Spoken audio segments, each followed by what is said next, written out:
to Would I Lie to You, the show with naked truths and well-dressed lies. On David Mitchell's team tonight, a comedian whose performances have put a smile on many people's faces, if not his own. It's Jack D.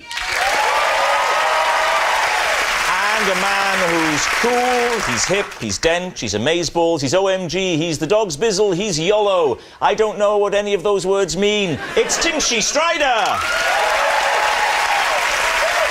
And on Lee Mack's team tonight, a comedian who describes himself as a chubby sociopath, which is strange because I've never thought of him as a sociopath. It's Romesh Ranganathan.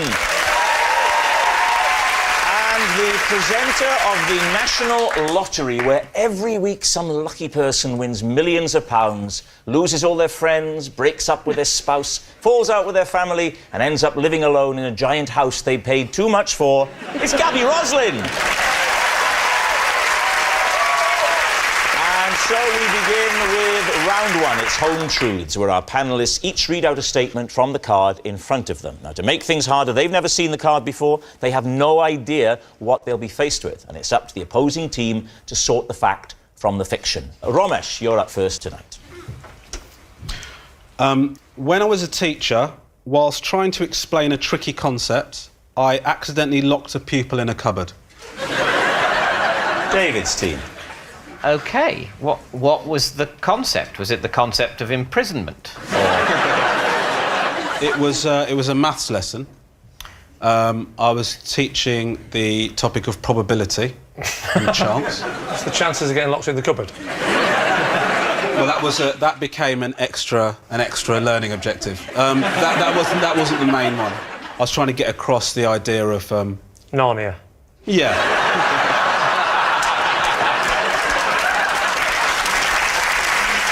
I was trying to get them to understand how to explain the concept of probability. So the idea was that if you had, like, an alien arrive on Earth, how would you explain probability? Which would be the first thing you'd do, wouldn't it? Yeah. No, actually... Put the laser down, let me talk to you about maths. Yeah. Romesh, what age group was this? So this is year 8, so okay. 11, 12 years old. So... what happened is I needed somebody to pretend to be an alien. OK.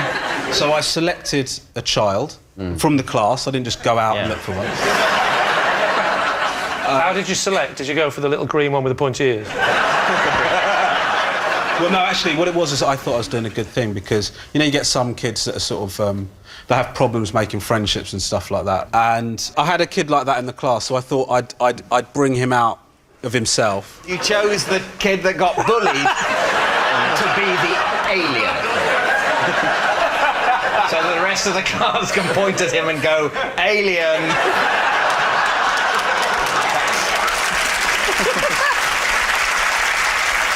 I mean, to be fair, I thought we were just playing a game. I didn't realise it's an Ofsted inspection. So basically what it was, I was trying to make it realistic. OK. So I said to him, why don't we pretend this cupboard is like a transformation chamber? You know, you go in the cupboard, you go in as a boy. Oh, it's just getting worse, isn't it? One of my kids came home from school and described this scene. I'd be down that school like a shot. And how surprised would you then be to see that teacher on the BBC a few years later?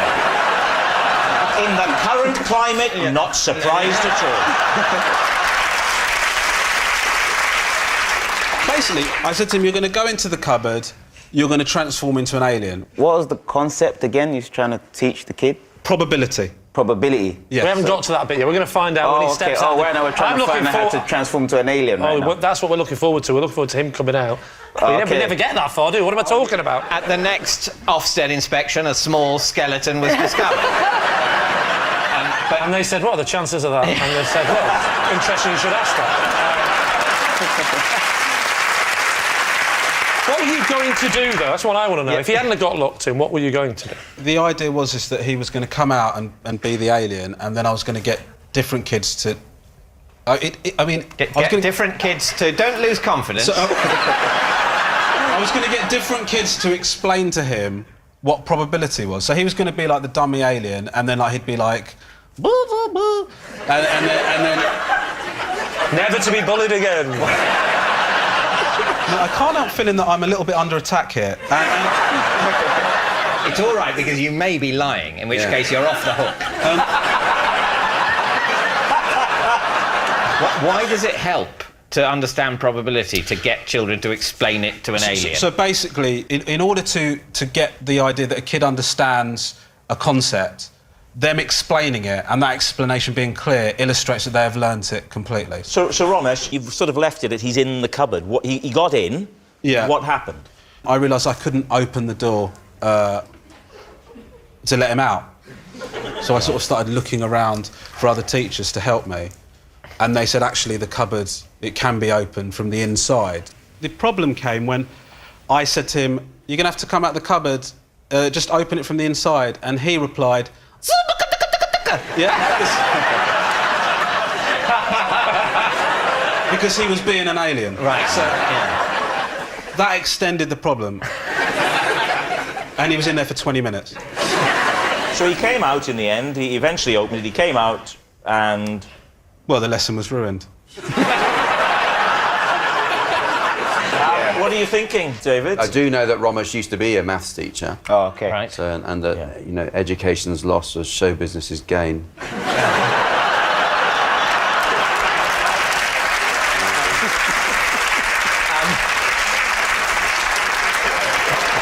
There were so many gaps in the story, I just...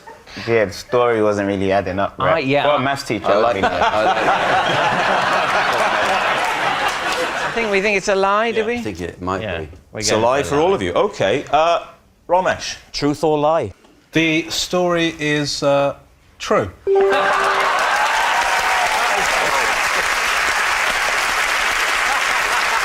It's true. Romesh did accidentally lock one of his pupils in a cupboard. Tinchy, you're next. Sometimes I pretend to have broken something in my house so that when a man comes round to fix it, I can play him at ping pong.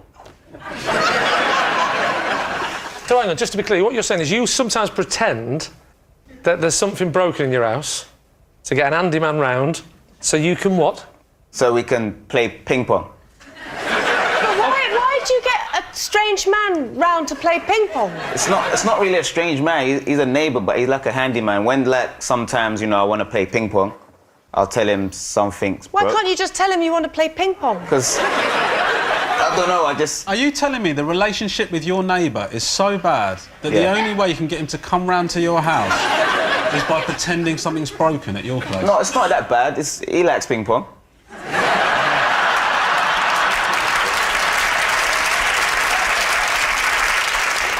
What's he called? What's he called? I don't know, I've never met him. What's he called? Handyman. You could call him Handyman. But you know, but what's his real name when What's his when real he's name? not His real name's handyman? Paul. Paul, the handyman. Paul, yeah, Handyman Paul, really, not And Paul how the long have you handyman. known Paul for? I've been living there for maybe the past 3-4 years, so And yeah. That how long. many times has he played ping pong with you in that? Oh, loads of times. Always something wrong in my house. So you might say, what might be broken, for example? For example, I might say, OK, the light's off in, like, the conservatory or something, and then... Conservatory. Oh, you're very grime, aren't you? And, so you put all your hip-hop money into a conservatory, and...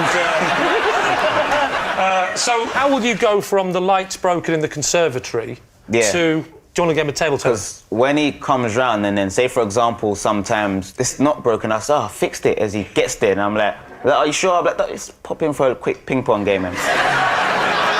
David, do you play table tennis? I do, yeah. Really? Yes. Are you good? And I'm all right. OK. But can you fix a light switch? Otherwise, you've got no chance of playing it. Absolutely not. No. So how do you serve, David? Do you serve like that? Like that? David always like gets somebody that? to serve him.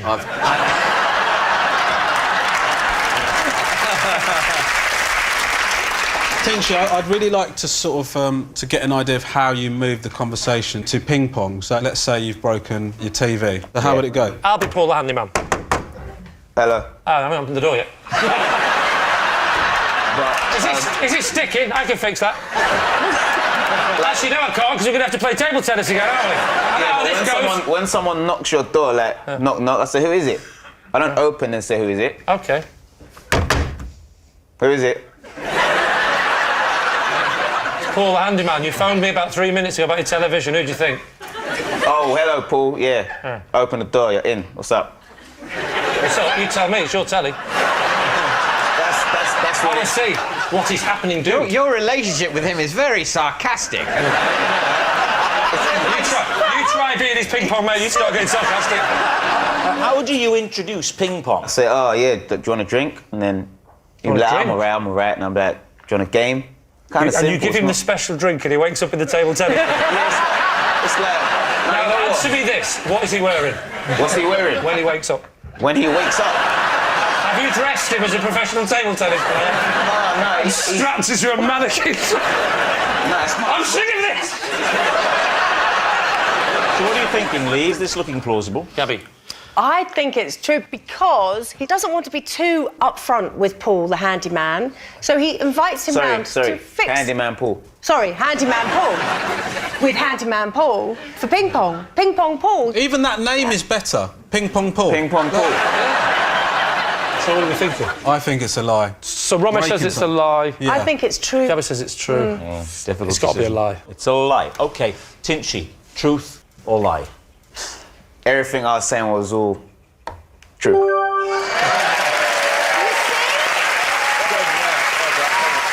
Yes, it's true. Tinchy does like to play ping pong with the man that comes round to fix things in his house. Our next round is called This Is My, where we bring on a mystery guest who has a close connection to one of our panellists. Now, this week, each of Lee's team will claim it's them that has the genuine connection to the guest, and it's up to David's team to spot who's telling the truth. So please welcome this week's special guest, Georgia.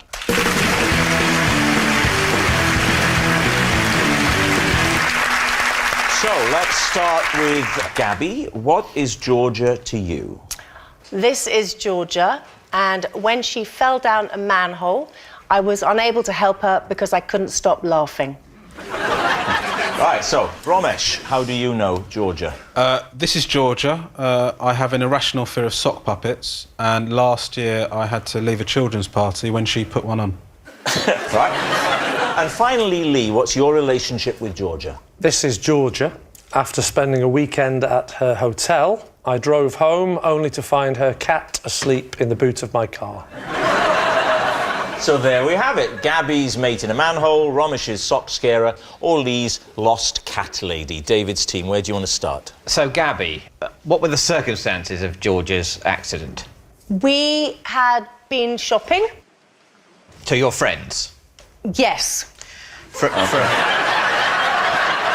How do you know each other? She used to be my next door neighbour. So how old were you when this happened, the manhole incident? About 13. And describe the mishap, if you can keep a straight face. We'd been shopping and the bus was coming and I said, run for the bus. And then I heard a scream and suddenly I realised that she'd fallen down a manhole.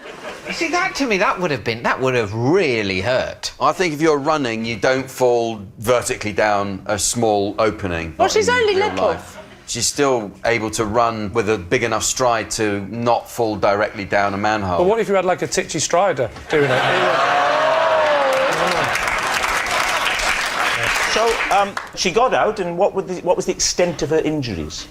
How bad is this story? She only started walking 6 months ago. She had a very bad... Chin. Chin? She'd broken her fall with her chin. She wasn't even touching the floor. She was just resting on the chin. So you go, what's up? I can't speak because I'm full.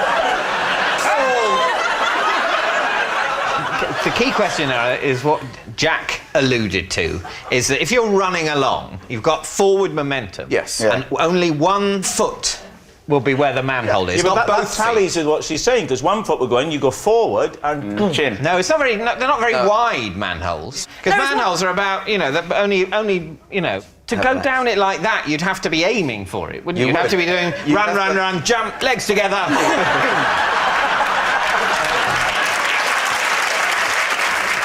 Right, Ramesh, you have a fear of sock puppets. Yeah, I do, yeah.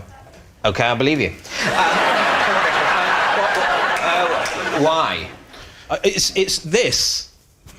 I find that like a snake. At any point, they can just turn towards you. Yeah. You know, it's the unpredictability of it. You know, like, it's not fun. No. You know, they've got the sock puppet there, then you're sitting down, they go, that's not funny, that's terrifying. It's horrible. And what was the occasion with Georgia? What? Well, I don't actually know Georgia that well. What happened was that I was going to a kid's birthday party with my children. OK.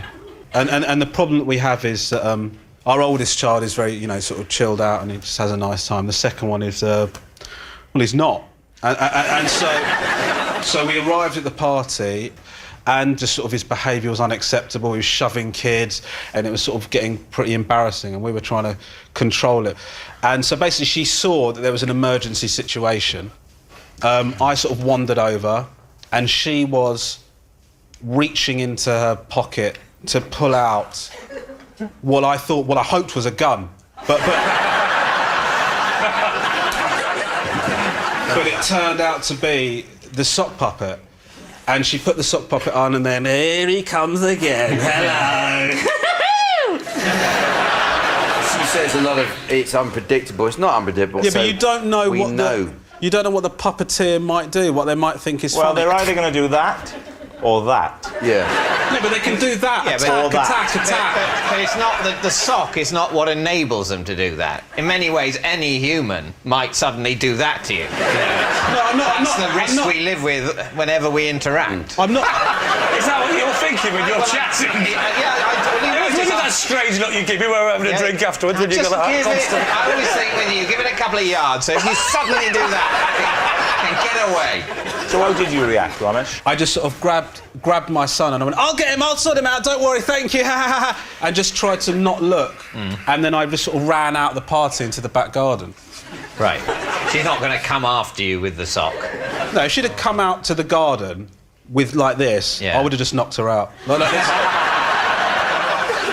So, Lee, cat in car post hotel I've written down. That's her name, yeah? Yeah. What kind of cat was it, Lee? Oh, it's a black one. Oh, yeah. What kind of hotel? Red. What kind of car? Blue.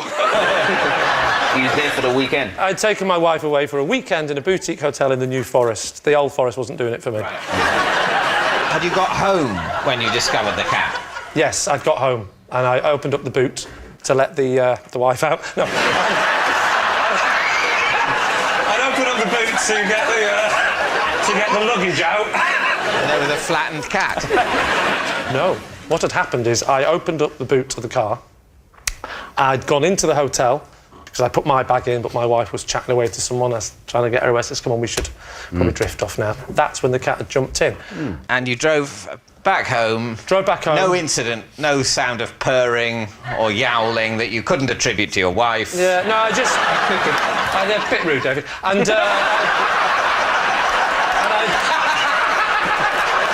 shame, mate, let yourself down. Still doing all that old school comedy, I think. And we hadn't heard anything. We had the radio playing quite loudly, and we all know that the sound of Spandau Ballet is a lot louder than... And you remembered when you saw the cat in the car, that's the cat from the hotel? Well, yeah, I mean, a jet black cat in a hotel. You don't see a lot of cats in hotels anyway, do you? No, you don't anymore, because you take them home in your car. Did you just drive them straight back? I immediately rang the hotel and said the bacon was a bit burnt, but whatever. I've got your cat. And she said, "Bombing egg, all right, next time I won't cook it so much." I mean, no, it's not a threat, I'm just letting you know I've got your cat. That was just an aside. I'm not going to start sending you, like, an ear and then a paw. I mean, you're getting the cat back. Well, eventually. Okay. But no, so I said, why don't we meet halfway? We'll meet at a service station and I will give you the cat. So, David's team, we need an answer. Is Georgia Gabby's mate in a manhole, Ramesh's sock scarer, or Lee's lost cat lady? Any initial instincts? Feels like none of them know Georgia.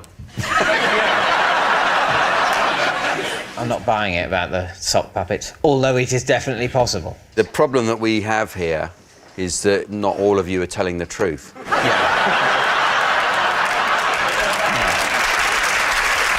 That is I think Gabby knows, Georgia. That's my instinct. Yeah. Yeah. I think we're going manhole. Yeah. Manhole. Let's Manhole. call her Gabby. Gabby, please.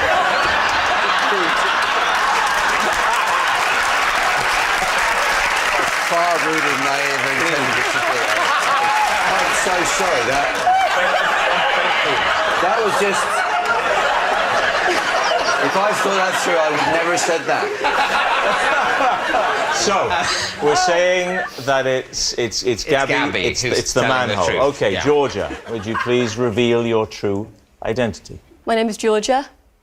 I'm friends with Gabby, and I fell down the manhole.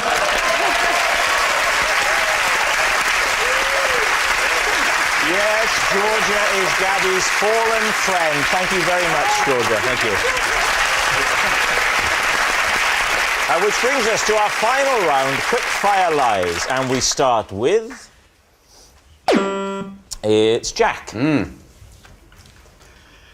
I had to reprimand my builder after I came home early one day and caught him eating donuts in the bath. Please, team. How did you reprimand him? I said, what do you think you're playing at? What's going on? Were they the ones with jam in the middle or the rings? What, the donuts or the bath? The donut. Well, they were a popular brand. They were Krispy Kreme. Other brands are available, but that's what he was eating. What did he say when you said, what the hell are you playing at? He said, oh, so I didn't know you were coming home. In mitigation, the bath wasn't filled with water. It actually wasn't even plumbed in yet, but he was lying in it and just taking a bit of a break, having some donuts, having my donuts. Did you offer him biscuits and donuts beforehand, before you left that day? Certainly not, no. Because I wanted him to plumb the bath in. I'm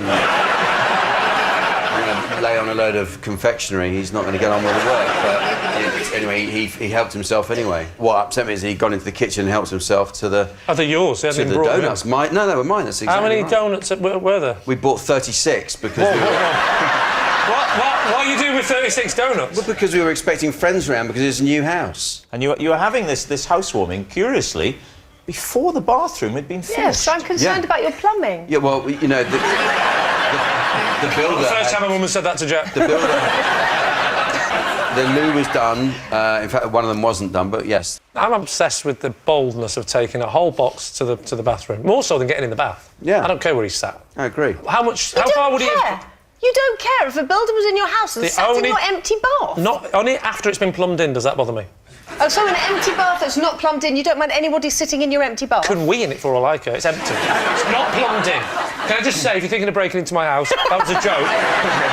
Do not urinate in my bath. I must say I agree with Lee. I think an unplumbed bath is still the builder's province. Yeah. Once it's plumbed in, they've signed off on it. Then it's yours. It's your place of washing. Before then, who knows? So anybody can go and sit in an unplumbed bath? Not anyone. No, a qualified builder slash donut eater. Okay, hold on. I want to know if the party still happened, though. Everyone arrived, didn't they? They didn't know this had happened. Was this a showbiz event? Because I don't remember getting the invite. Yeah. Are you in showbiz, are you, Lee? All right. Come on.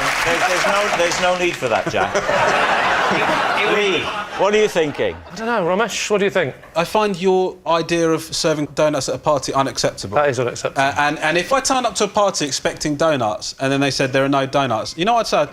Well, at least can I just have a hot bath? And you can't even offer that. I think it's a lie. Gabby? Must be lying. Both say it's a lie. I'll go with my team and say it's a lie. Are you saying it's a lie? Jack, truth or lie? It is a lie. Yes, it's a lie. Jack didn't catch his builder eating donuts in the bath. Next.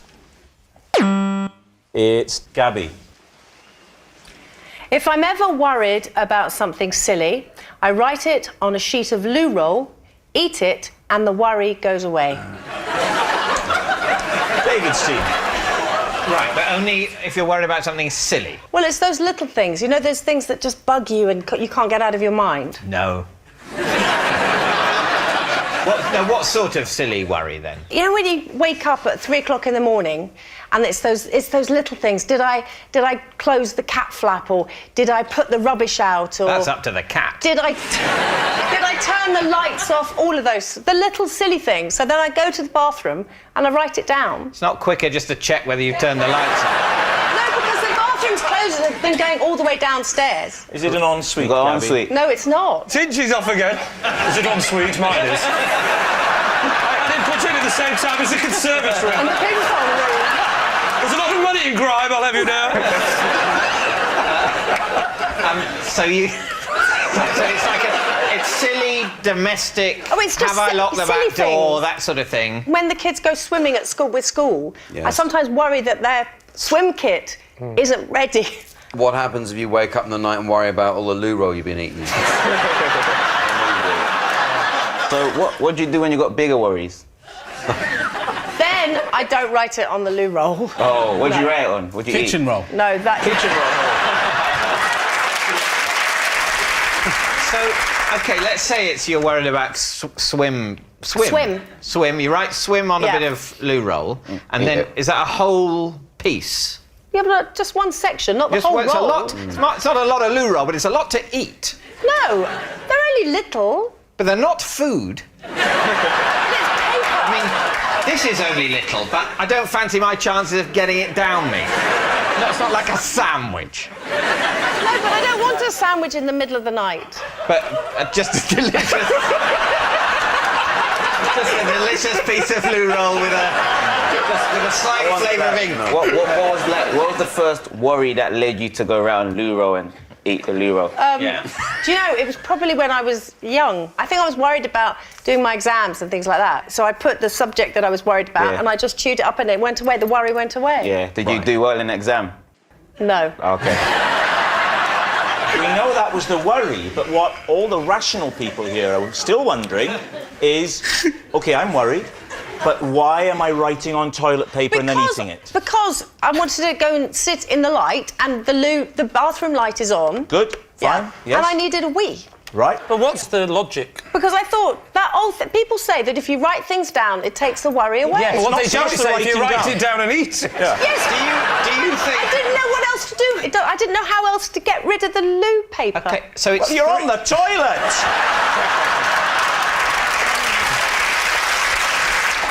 So what do you think?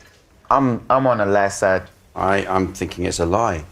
we think it's a lie. OK, conclusively a lie. Gabby, truth or lie? It's actually a lie.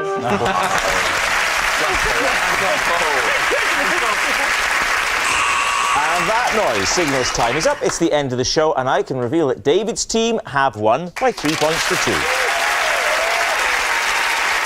But it's not just a team game, and my individual liar of the week this week is Tinchy Strider. And Tinchy's invited us now to hang with his crew and get on the decks. So thank you, Tinchy. I love a regatta. Good night.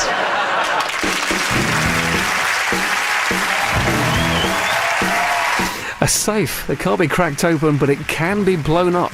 What's inside? A potentially explosive Ripper Street follows next here on BBC One, and if it's good news you're after, head over to BBC Three now and join Russell Howard.